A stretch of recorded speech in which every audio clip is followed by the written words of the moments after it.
Stephanie gets herself in these relationships and she becomes a different person. This isn't my daughter.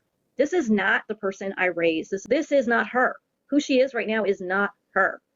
And it's when she gets in this, she loses herself in these relationships because she's with men who are controlling, dominating, abusive, and that's what they do, is they cut their family out of their lives because they want to make her world so small, and they want to make sure that she doesn't have someone she can run to for help, that she's stuck. Her first husband, that was a situation where she met this person. He had told her, that he wasn't, that, yeah, he was a registered, and see, I'm afraid to say those words on TikTok, but okay, we know. So. He was a registered, and he told her that all that stuff was stuff he'd been accused of, but nobody could really prove.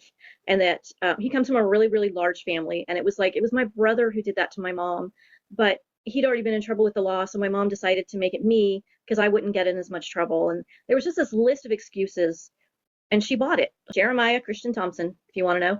And when she first brought him to my house for me to meet him, they'd been together for about 3 months before she brought him over to meet me. And what really pissed me off is that she brings him to my house.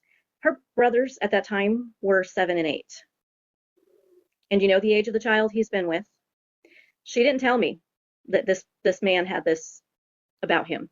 And she brought him to my home with her younger brothers. So that was the beginning of this really hostile relationship between me and Stephanie and Jeremiah. And I told Stephanie, I said, I don't believe that you're going to be with this guy. And then they ended up getting married. And then at this point, I had moved to California, and I was living in California when she got pregnant, but I could not believe she would be giving him a child.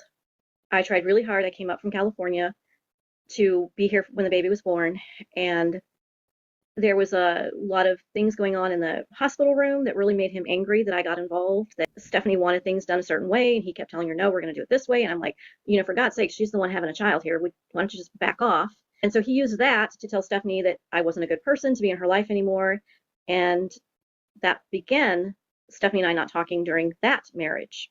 And all of a sudden, she had trauma from me.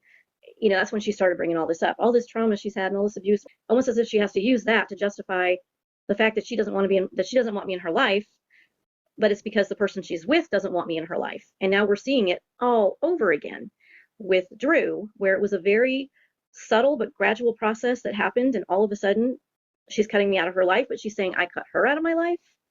It's the other way around. Since we're talking about the Jeremiah situation, to your knowledge, though, you don't believe that he had done anything to the girls, right? The grooming behavior was there with the older child. She was with her husband. Okay. And because he's a registered bad guy, we all thought he was grooming. But we finally got a CPS worker to go there. And I was in California making these calls up to Washington. And of course, they're asking me, how do you know this? How do you know what's going on? And I said, look, I know what's going on. I've been there a couple times, and I'm telling you, this is what's happening.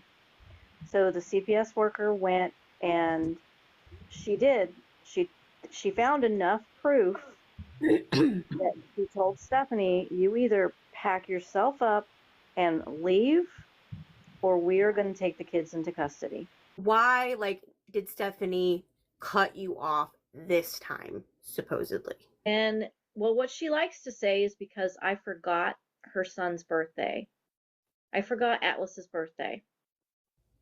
That's what she says. If that's her reasoning, that's fine. She likes to say that I cut her off first because they put boundaries on me. They didn't want me to be alone with the kids. They wanted to be with me anytime that I was with the kids. And I said, well, then we're going to have to go to OMSI or to go get ice cream or to the zoo, because I'm not coming to sit in this 1-bedroom apartment with you guys watching me interact with my grandkids as if somehow I'm a bad person and can't be alone with these kids. So she said because I wouldn't follow her boundaries, and then I forgot the baby's birthday, and in one of her videos she literally says, that's it, I'm done, cut.